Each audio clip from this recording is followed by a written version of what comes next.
আজ যে প্রতিবেদন নিয়ে আপনাদের সামনে চলে এলাম, স্বাভাবিকভাবেই আ গোটা শহর কলকাতা, গোটা শহর কলকাতা বললে ভুল বলা যাবে। গোটা দেশের আজ আ মন ভীষণভাবেই ভারাক্রান্ত। সঙ্গীতপ্রিয় মানুষের মন ভারাক্রান্ত। আ তার কারণ ভারতবর্ষের নামকে তিনি বিশ্বের দরবারে সমাদৃত করেছেন। আমি ওস্তাদ রশিদ খানের কথা বলছি। তার কারণ যখন এই প্রতিবেদন আপনারা দেখছেন, তখন ইতিমধ্যে হয়তো তার নশ্বর দেহ হয়তো আমাদের মধ্যে নেই। কিন্তু শিল্পীর তো মৃত্যু হয় না। শিল্পী থাকেন আ তার সৃষ্টিতে, তার সুরে, আ তার সাংবাদিকভাবে থাকেন এবং তার গুণমুগ্ধ শ্রোতারা কিন্তু থেকে যাবেন। যখনই তার সেই কণ্ঠ আবারও গুনগুন করে উঠবে।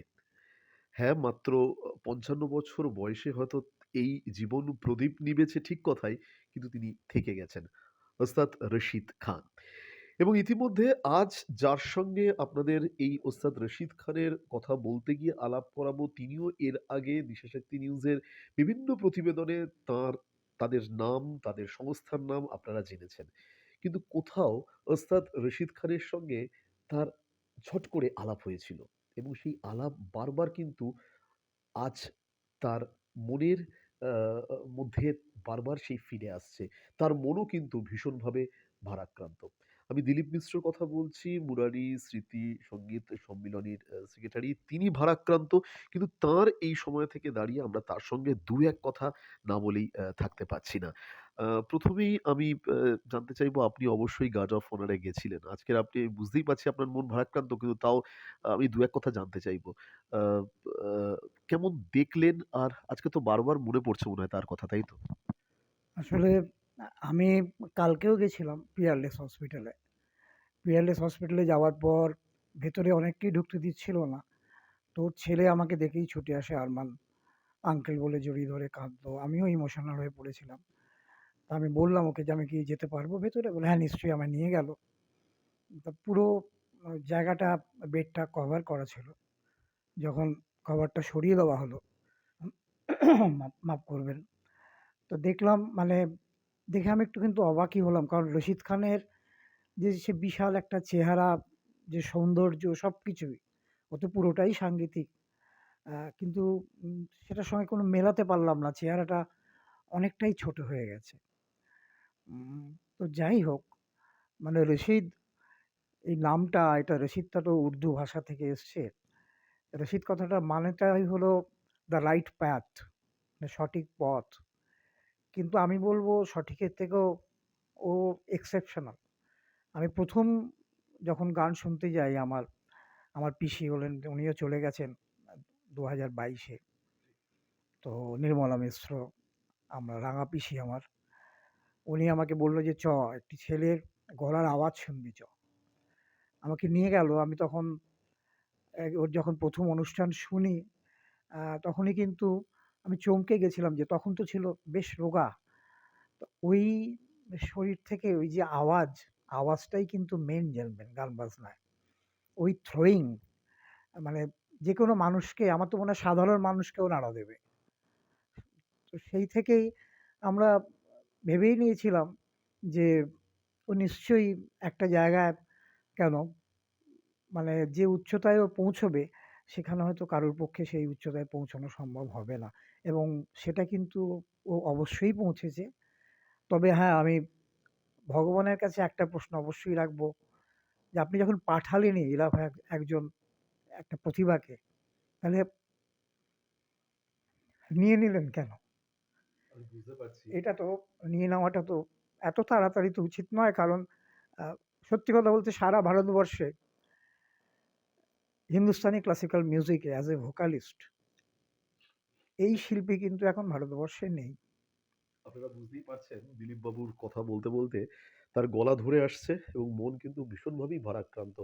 তার আরো একটা পরিচয় আপনারা ডেফিনিটলি জানেন যে আ নির্মলা মিশ্র বাংলা সংগীত জগতে আরো এক উজ্জ্বলতম নক্ষত্র তার নিজের পিসি ছিলেন। সুতরাং কোথাও কিন্তু সুর, ছন্দ, লয় সব কিন্তু মিলেমিশে একাকার হয়ে যাচ্ছে। এখানে কিন্তু কোনো ভেদাভেদ নেই। দিলীপবাবু, আজ যখন রশিদ জি আমাদের মধ্যে নেই, আমি নেই বলছি, হয়তো তিনি সশরীরে নেই, কিন্তু তার সৃষ্টি আছে।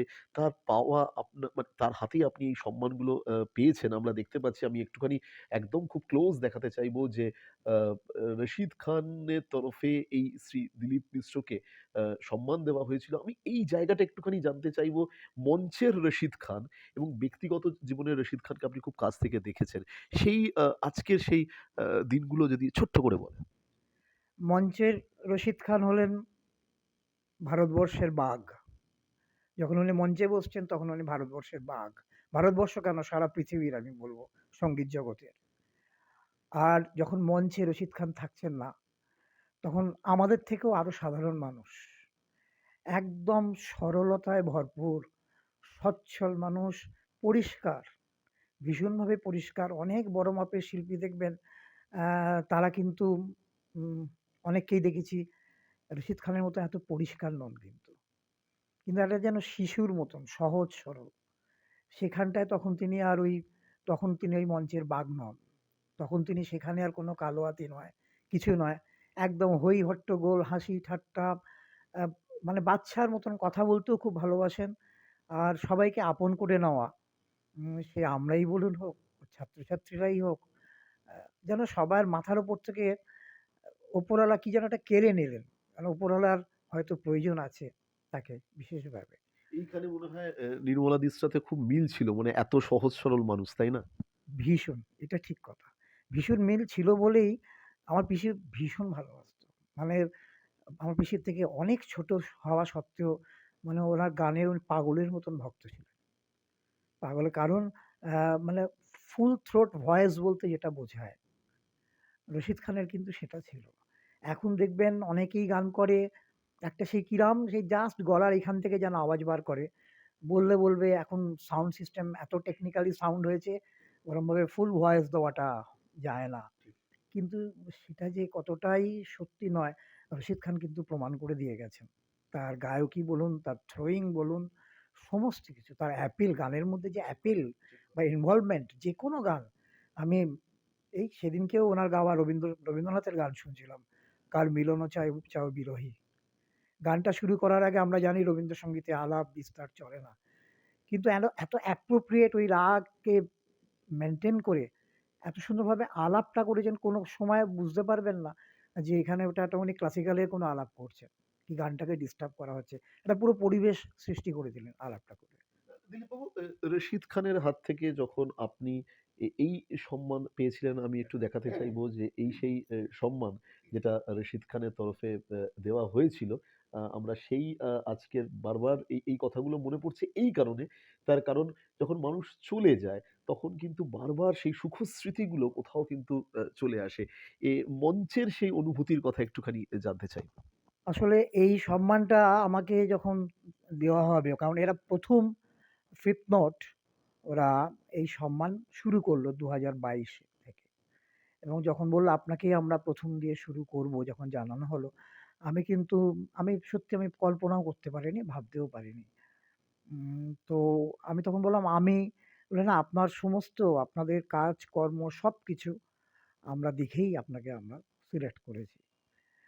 তো আমি যখন মঞ্চে গিয়েও দেখলাম যে উনি নিজে হাতে আমাকে এই সম্মান তুলে দিচ্ছেন। উনার মতন একজন মহান শিল্পী, একজন শিল্পীর কাছ থেকে কোনো সম্মান পাওয়ার যে কি বলবো, যে ভেতরের যে আনন্দ, সেটা অন্য কারোর কাছ থেকে পেলে কিন্তু সেটা হয় না। তো আমি সেটা ভাবতে পারিনি উনি সেখানে ছিলেন। শুধু সম্মান দেওয়া নয়, ওইদিনে অনুষ্ঠানটা উনি করেছিলেন, টোটাল একটা ক্লাসিক্যাল প্রোগ্রাম করেছিলেন সেখানে। সিরাজ আলী ছিল, আরো ছিল, তাদের অনুষ্ঠানও ছিল। করার পরও আমাকে আবার সামনে বসে আমাকে পাশে বসিয়ে নিয়ে আলাপ আলোচনা করা, গল্প করা, এবং শুধু তাই নয়, আমাদের যে সংস্থা আছে মুরারি স্মৃতি সঙ্গীত সম্মেলনী, সেখান থেকে উনি কিন্তু প্রতি বছর ওনার বাড়িতে যে অনুষ্ঠান হয়, ওনার তো বিশাল বড় বাড়ি, তাতে টপ ফ্লোরে হল আছে, লনে তো অনুষ্ঠান হয়। আমাদের এখান থেকে যে সমস্ত ইয়ং ট্যালেন্টসরা কম্পিটিশন থেকে চ্যাম্পিয়ন হয়ে বেরোয়, আমার সঙ্গে আলোচনা করে তাদেরকে নেওয়া, তাদেরকে গান বাজনা করতে সুযোগ দেওয়া, এইটা আমি, উনি বলবো না, সেই সঙ্গে অবশ্যই উনার স্ত্রী সোমা খানের কথাও বলব। এই দুজনের কাছে আমি চিরঋণী হয়ে থাকব। আ আমরা কথা বলছি দিলীপ বাবুর সাথে। দিলীপ মিশ্র মুরারি স্মৃতি সঙ্গীত সম্মিলনীর সেক্রেটারি। দীর্ঘদিন ধরে এই সংস্থা, এই পরিবার চলছে। আপনারা জানেন যে কিছুদিন আগেও চেতলা অগ্রণী যে ক্লাব সংলগ্ন যে আ জায়গায় এখানে একটা বিরাট অনুষ্ঠানও হয়েছে এবং এই অনুষ্ঠান করতে এসে বারবার সেদিনকেই কিন্তু যখন এই অনুষ্ঠান হচ্ছে তখন খানিকটা হলেও তার শরীর খারাপ হয়ে যাচ্ছিল। আমরা সবাই কিন্তু খুব চিন্তিত ছিলাম। আমরা সবাই চেয়েছিলাম তিনি খুব দ্রুত সুস্থ হয়ে উঠুক। তার কারণ তিনি হাসপাতালে ভর্তি ছিলেন। কিন্তু বিশ্বাস করুন সব ভারতবর্ষের সব মানুষই হয়তো চেয়েছিল তিনি খুব দ্রুত আরোগ্যর পথে আবার ফিরে আসুন। কিন্তু কোথাও গিয়ে থামতে হয়েছে। আমি একটা বিষয় একটু দিলীপ বাবুর কাছে জানতে চাইবো। দিলীপ বাবু যেহেতু আপনি দুজনকেই দেখেছেন, একদিকে আ ওস্তাদ রশিদ খানকে আপনি দেখেছেন, নির্মলাদিকে দেখেছেন। এই যে সহজ সরল শিশুর মতো আচরণ, এটাই কি একজন শিল্পীর বড় হয়ে ওঠার একটা অন্যতম মাপকাঠি এবং অন্যের কাছে এত কাছে চলে যাওয়ার খুব একটা দারুণ পথ? আমি ১ম এ একটু কারেকশন করে দিই। আপনি যে অনুষ্ঠানটার কথা বললেন, সেটা আমাদের এই রিসেন্টলি ডিসেম্বরের হ্যাঁ, ২৩-২৪ ওটা হয়েছিল অহেন্দ্র মঞ্চে। মহেন্দ্র মঞ্চে, রাইট। ঠিকই বলেছেন, আমরা সবাই জানতাম উনার শরীর খারাপ, কিন্তু সেটা আমরা বাইরে প্রকাশ জি, করিনি। আর যেকোনো মহান শিল্পীর এ আমি দেখেছি এটাই তাদের ব্যাপারটা থাকে। তারা ভীষণ সহজ সরল শিশুর মতন হয়। তারা কিন্তু গান বাজনা ছাড়া আর অন্য কিছু তাদের মাথাতেও আসে না। আর অন্য কিছু নিয়ে তারা চলতেও চান না। তাদের মধ্যে এই যে সরলতাটা আছে বলেই তাদের কাছ থেকে আমরা ওই পরিমাপের গান বাজনা আমরা পাই বা শুনতে পাই আরকি। যেটা আমাদের কাছে সারা জীবনের কেন, সমস্ত জেনারেশনের পাথেয় হয়ে থাকবে।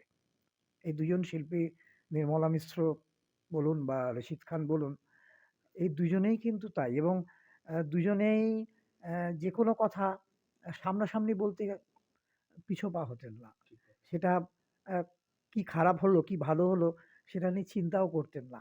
আর সবাইকে ওই হা, হা, হো, হো করে নিজের কাছে টেনে নেওয়া। অ্যা এইটা মনে হয় মহান শিল্পীর একটা মহান পরিচয়। ঠিক কথা। মহান শিল্পীর একটা মহান পরিচয়।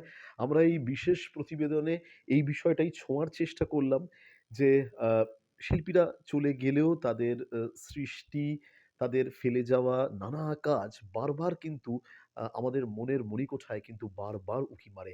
রশিদ খানের সঙ্গে দিলীপ মিশ্রের সেই পরিচয় এবং সেই পরিচয় আজও থেকে যাবে।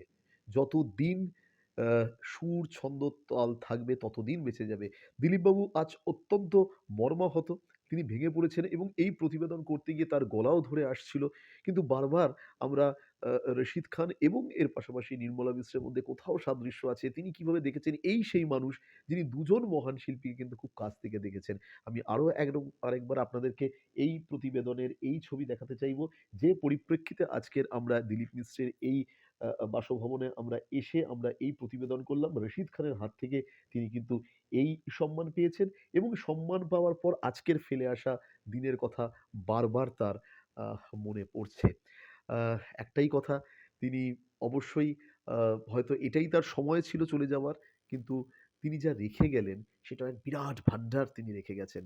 সেই ভান্ডারে গোটা ভারতবর্ষ এবং ভারতবর্ষের নাম বিশ্বের দরবারে স্বর্ণাক্ষরে লেখা থাকবে, রশিদ খানের মতো মানুষরা তারা ছিলেন, তারা আছেন, তারা থাকবেন। রাহুল গুপ্তের বিশেষ রিপোর্ট, দিশা শক্তি নিউজ, কলকাতা।